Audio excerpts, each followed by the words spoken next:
Meus queridos nerds, belezinha?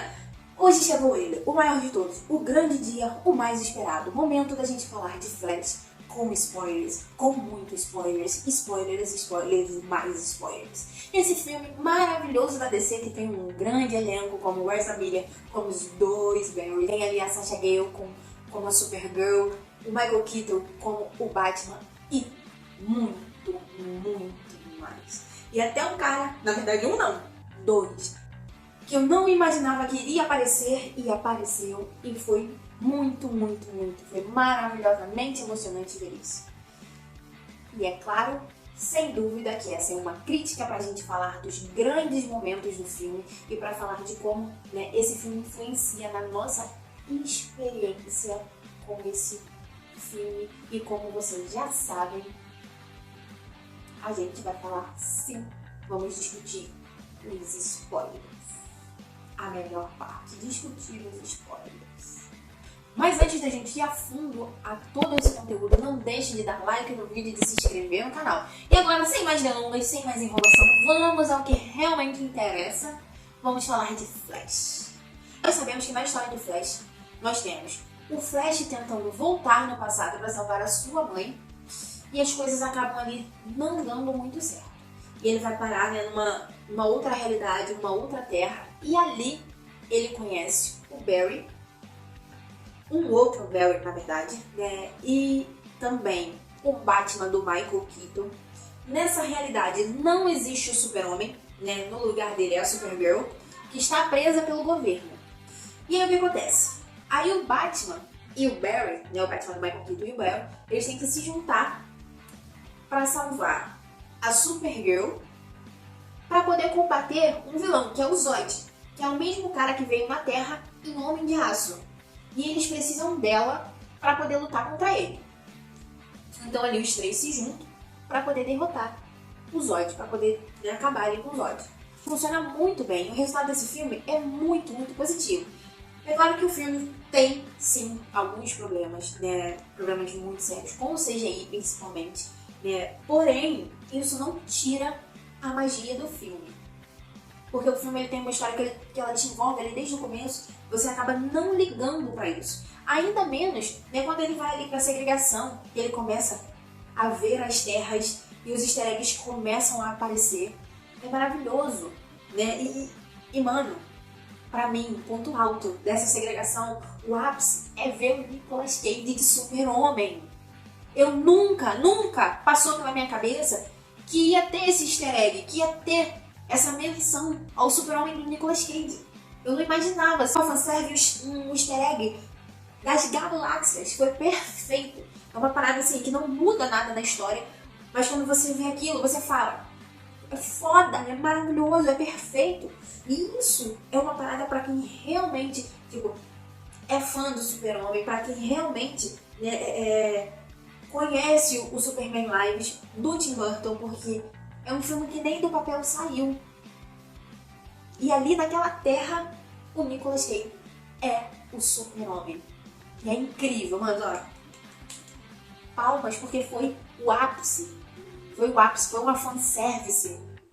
Mano, isso sim que é fanservice. Isso sim que é uma fanservice, que funciona.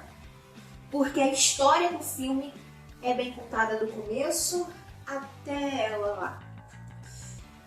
E uma parada que eu também acho muito bacana, que sempre teve em Flash, que mesmo assim continua sendo legal, continua sendo maneiro, é a história do mocinho e o vilão, eles serem ali a mesma pessoa. Porque ao mesmo tempo que o Flash, ele é o herói, ele é também o seu próprio vilão. E ali a gente encontra duas versões dele que a todo momento estão tentando se sabotar, estão tentando sabotar ele. A dramaticidade é a base sólida desse filme. Isso foi maravilhoso, porque eles não ficaram ali olhando só para o visual, eles focaram também na dramaticidade do filme.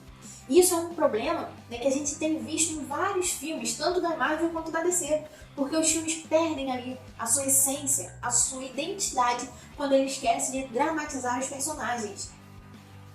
Aí o filme vira apenas, né, para mostrar easter eggs, ou vira um filme apenas para juntar os Vingadores, ou para ajudar a Liga da Justiça. Não tem uma dramaticidade, não tem algo que torne a história dos personagens ali uma coisa assim, uau! E esse filme não é sobre o visual, não é sobre CGI. Esse filme é sobre o Flash e seus defeitos e suas qualidades. E os defeitos dele ficam em evidência no terceiro ato, onde ele literalmente, né, tudo fica mais acelerado. E aí você tem o drama dele, né, se desenvolvendo para chegar no final. E o Andy Muschietti fala assim: olha, gente, vamos pro fight. Vamos pra luta, vamos pra porrada, vamos botar uns bonecão aí. E eles resolvem ali o dilema da Supergirl de uma hora pra outra. E a Supergirl, visualmente, é muito bom. O visual dela é muito bom e maravilhoso. Porém, a personagem não tem carisma. Ela é seca. E isso é um grande desperdício. Você pegar um personagem que tem tudo pra crescer e tu deixar ali. Assim, não tem carisma. E ao contrário do Michael Keaton. E outra coisa que é muito boa é que o roteiro soube trabalhar muito bem, que é o Batman. Porque o que acontece? Ele tinha tudo pra roubar a cena. E ele não faz isso. Ele é um coadjuvante que funciona muito bem para a dramaticidade do filme. Porque o que liga ele e o Barry são os dramas. É o drama de perder os pais, o drama de ficar lutando constantemente contra esse sentimento. E essa loucura que ele está, né, a cena de luta, a explicação do multiverso, ele já sabe do multiverso. Ele tá meio doido, aposentado, mas ele continua extremamente habilidoso, extremamente inteligente. Ele continua com as suas habilidades para luta. E com tudo isso, continua sendo o Batman que ele sempre foi. E na hora da ação, as melhores cenas são do Batman. E mesmo assim, ele não rouba a cena, porque o primeiro e o segundo atos são muito focados no drama do Barry e também no do próprio Bruce. Então isso já te envolve, aquilo já te engloba, você fica preso ali.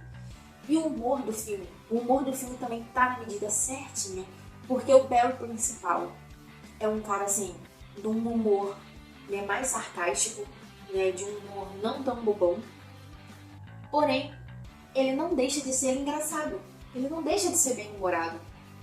E aí nós temos, né, o segundo Barry, que é ali um adolescente normal, sem poderes, não é um herói, e é ele que faz, né, as piadas mais bobas, as piadas mais infantis. E também é muito legal.